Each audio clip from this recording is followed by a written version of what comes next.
Hi everyone, Beck here from Brushes with Beck. Today I thought I would do a quick little drawing session with you in real time, I suppose. I've been working on this drawing of a little red kangaroo here. So I thought, as you can see, I've done a bit of the face and the forearms, a little bit of the chest. So I thought today I might work on the ears a little bit and see how far we get. Don't know how long this is going to go for. I just thought I would draw and talk to you as I'm drawing, let you know what I'm doing as I'm going along.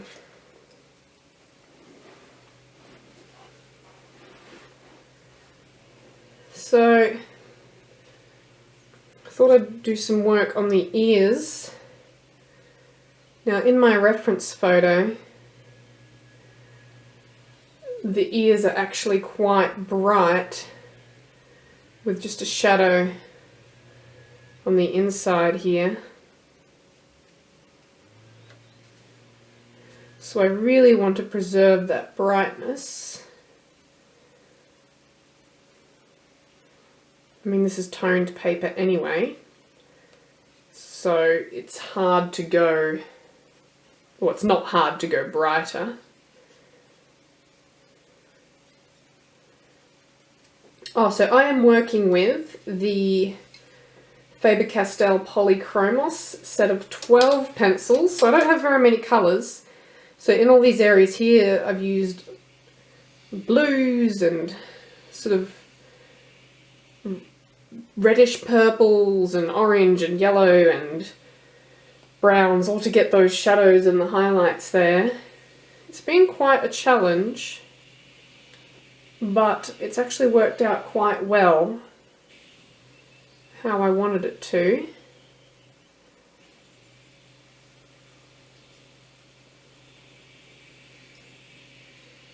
I'm not sure how bright I want to go because I don't want to completely white out these areas. I want them to have some suggestion of colour, because there is that in the reference photo. Get rid of some of that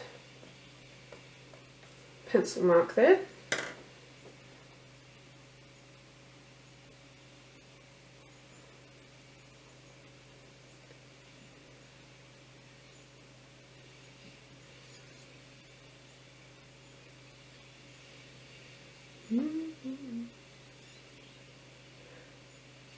So this paper that I'm working on is Strathmore mixed media toned blue. This is the 400 series, so it's a vellum surface. I've actually been quite enjoying this paper. I think I showed you that drawing I did of a tawny dragon with my Prismacolors. That was on this paper as well. But I thought I should really practice drawing fur, because I haven't had much practice with that recently. And it's such a challenging thing to do, and I really need to improve on that skill.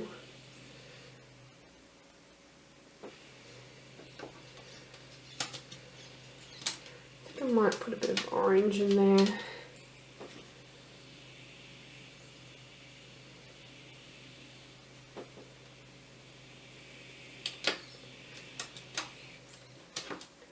So all around this rim is quite bright in my reference photo, like fully washed out kind of white.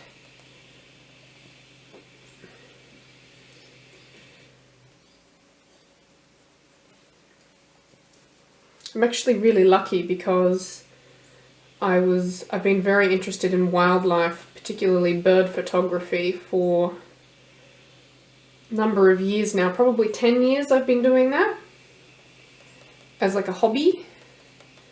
So it actually works out quite well because I have so many images that I can use for references for artwork, and I don't have to go looking for things. Granted, you know, what I have photos of is limited. It's not like I've got, apart from zoo photos, it's not like I have pictures of exotic animals like African cats and, you know, international birds and that kind of thing, apart from what I've seen myself. But you know, it's a good starting point. If you can have your own photos, you can have so many more options, and it's not hard these days, even with a phone camera, I suppose, to go to your local park. Even ducks, basic birds like ducks. A lot of places, you know, you can see roos quite closely, at some parks. And I'm sure overseas deer are probably quite easy to photograph in some areas. Just for, you know, all you need is a decent enough photo for a reference image. Obviously the sharper and more detailed the better, but I'm struggling with that with this angle. So it's very hard to get used to drawing under a camera. I need a better setup because I kind of have to sit off to the side with my setup.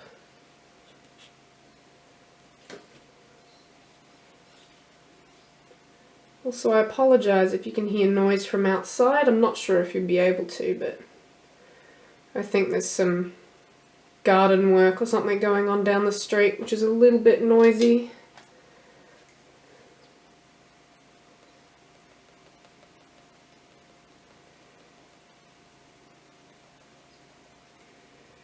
You know, I'm not really sure that I like that result, but that's why I'm practicing. That's the whole point.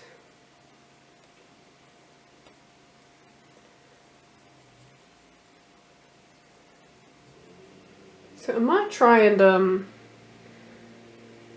I don't know if I will have, but I'm going to say I might try and insert the reference photo for this, maybe on the side of the screen, either for the whole video or just some of the video, just so you can see what I'm working from. This kangaroo, I don't know if I said, is a red kangaroo, but it's a, I don't know whether I'd call it a joey, but a young, certainly a young kangaroo. I don't know if they're still called joeys at this age.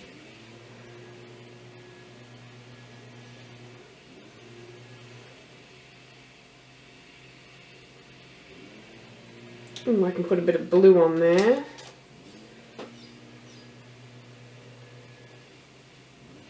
Oh, I think that might have been the wrong blue.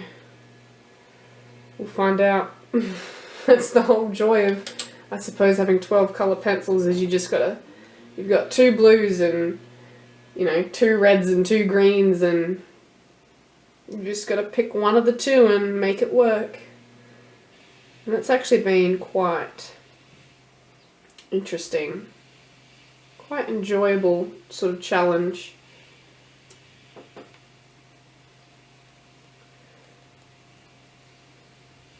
think I need a bit of green in that one. It's sort of got a funny greenish hue, I think, from the early morning light, because it's quite golden, but the brown in the ears, bringing out this unusual greenish tone.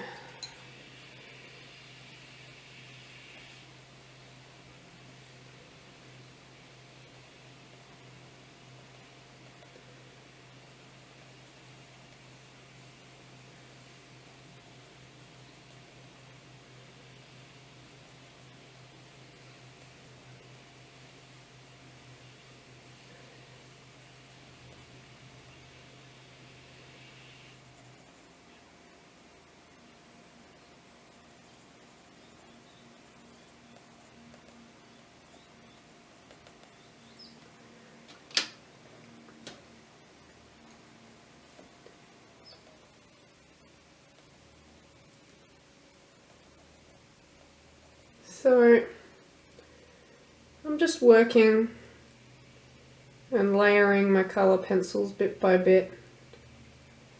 I tend to start in sort of the more obvious areas, like I started in this here over here, where there's the more defined shadowed areas. And then I move out into the less defined areas and slowly build up colour.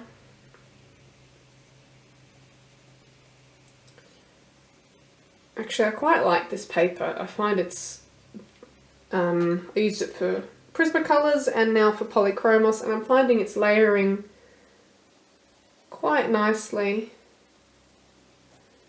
I'm sure there are plenty of other papers that also layer very nicely, but for the moment I'm enjoying this one. And that's also part of the experimentation and practicing, is just finding what papers I like and what works for me, because I'm new to Polychromos as well.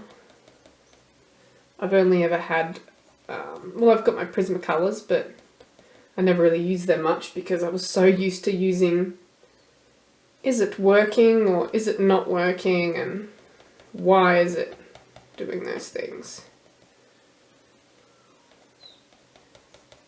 So if you're watching this to learn something, I'm probably learning just as much as you are. Hopefully you're learning something, or at least finding this interesting. See, that's, after doing the second year, I like the first year a lot better.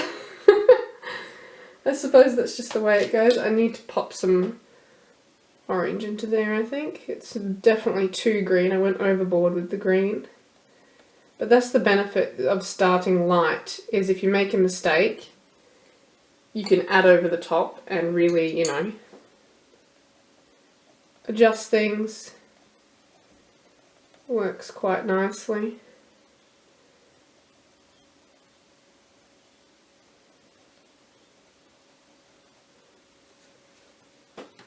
Not quite getting those whites where I want them to be, but I think that is, from what I've read, that's just simply a product of the Faber-Castell Polychromos white pencil. It's not super opaque. Does the job, but it's, you can tell it's not vivid bright white, but that's alright. It kind of works on this toned paper.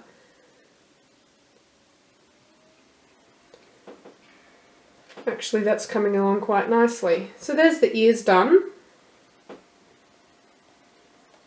Pretty well finished the face. So, do I want to move into another larger area? That's the trouble.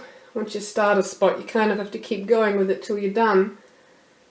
Well, ooh, this is so challenging for me doing fur, because I don't normally, not something I normally do. We might do the rim along here because he's quite pale under here and there's like a bluish shadow cast in that area. So we'll see how we go with that. And that might just divide the area up a little bit for me. And that's the other thing. When I was first, I guess, learning colour pencils, because I've been using colour pencils for years, just not really in a very serious manner. I never did pieces in sections, because I always thought, how can you be sure that you're going to get, you know, this, say if you did this segment, how you know you're going to get that looking like it fits in with this segment? Isn't there going to be a line where the image joins and it's going to look funny? But, you know, the more you practice, the easier that gets, and I find it's actually not as bad as I thought it was going to be. So while, yes, you could probably do it wrong and end up with sort of segments of colour that don't quite look like they match. But like I've heard people say, if your values are accurate, there really shouldn't be, that's very blue. Oh, okay. And this is why, you know, you practice, you try things that you haven't done before. What worked? What didn't work? Why didn't it work? Didn't work because I put too much blue on.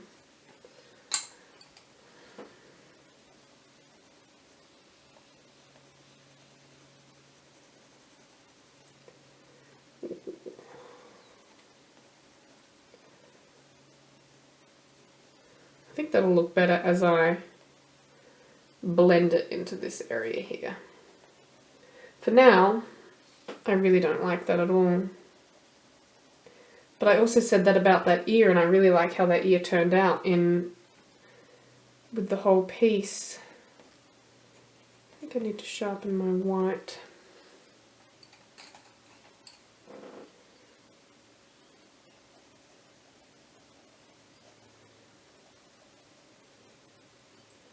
So there's a few sort of, you know how you get the gaps in the fur where it's sort of parting and you sort of get those darker areas. That's what this is. And then we've got a shadow along here, because the sun's coming from this direction in my photo, because this was taken just after sunrise.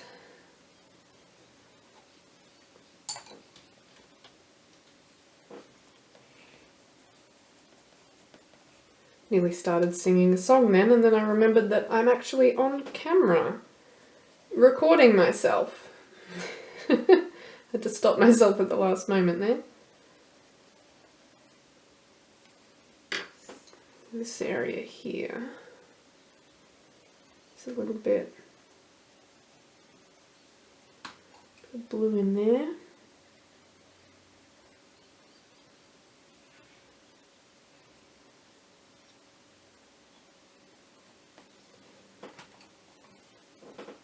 If you don't know much about red kangaroos actually come in red and like a blue, it looks blue, a blue-grey, and you sort of get them in in-between tones as well. And generally, in a lot of cases, the red individuals are male and the blues are female.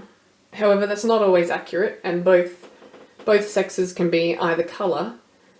But it's interesting that, from what I've noticed, you know, males tend to be red. You know, I'm no scientist. Maybe they are equally red and blue in both genders, but I just don't know. This is really hard. Really, really hard. No pressure doing this on camera when I was already sort of challenging myself with this. No pressure at all. Could probably add some black in there, I think, just to really sort of bump that up as a shadow. Not too much. Just enough. Even along that crease there.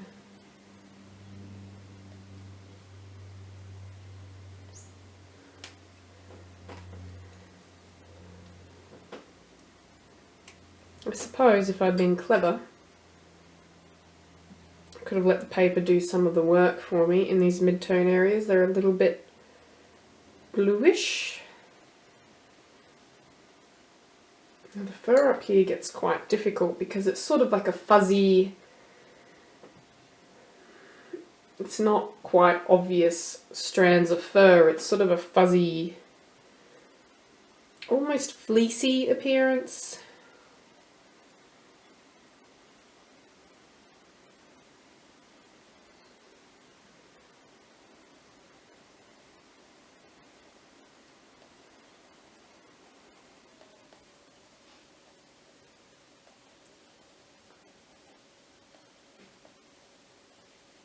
I feel like I need to be getting some, I don't know, not purples, but almost a maroony. Maybe that's wrong. You don't know until you try.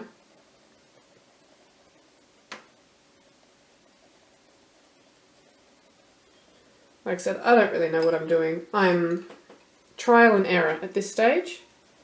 Give it a go, see what works.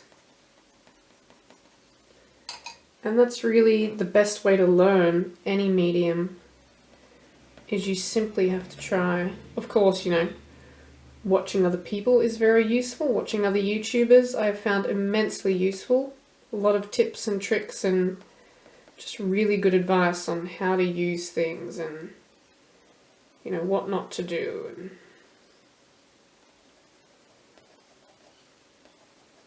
what not to do is let your pencil get too blunt.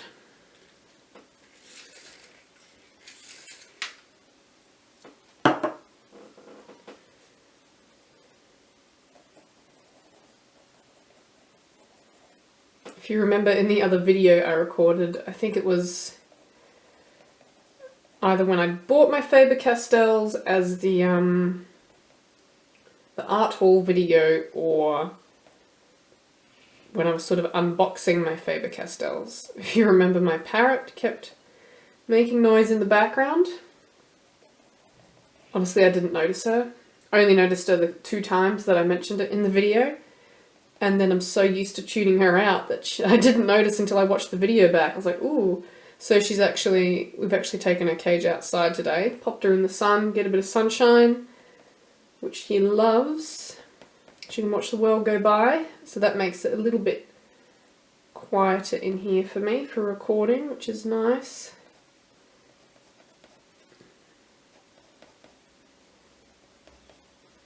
Much to their disgust. I've also locked the cats out of the room as well. They can't be trusted sometimes.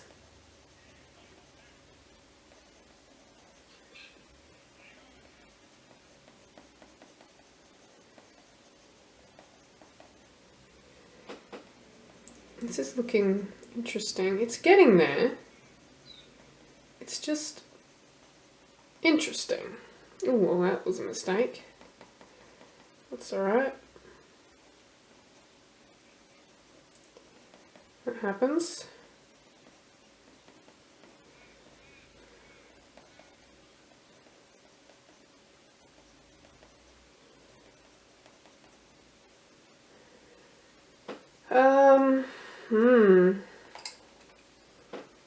Really quite struggling here.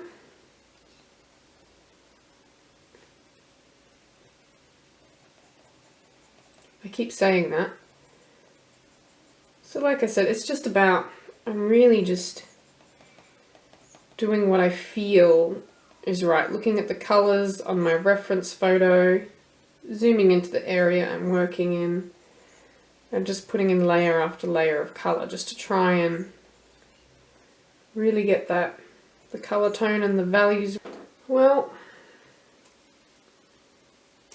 might almost call it quits on this, otherwise this is going to be an exceptionally long video, and I didn't really want it to be exceptionally long. I just wanted to have a little bit of a drawing session and a bit of a chat.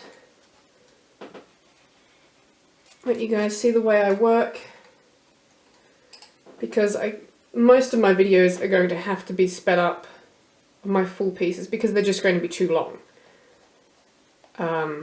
For example, my video of drawing my parrot Dory, the full footage of that I think is about 8 or 9 hours long. And there's so much editing that goes into that, and it's really actually very time consuming to do a full video like that. So I thought it might be nice just to do something live, chat to you while I'm, don't like that, chat to you while I'm doing it and show you what I'm doing. So thank you for watching this video. I hope you've enjoyed it. If you did enjoy watching, please comment below. It really, really helps me out. Give my video a thumbs up and subscribe if you haven't already. I'll be having more content like this in the future, along with other various things, speed drawings, well, sped up drawings, full drawings rather than just part of a drawing, hopefully some more product reviews, you know, all that sort of thing. So once again, thank you very much for watching. please hit that thumbs up button, subscribe button, comment down below, and I'll see you next time. Thanks for watching. Bye!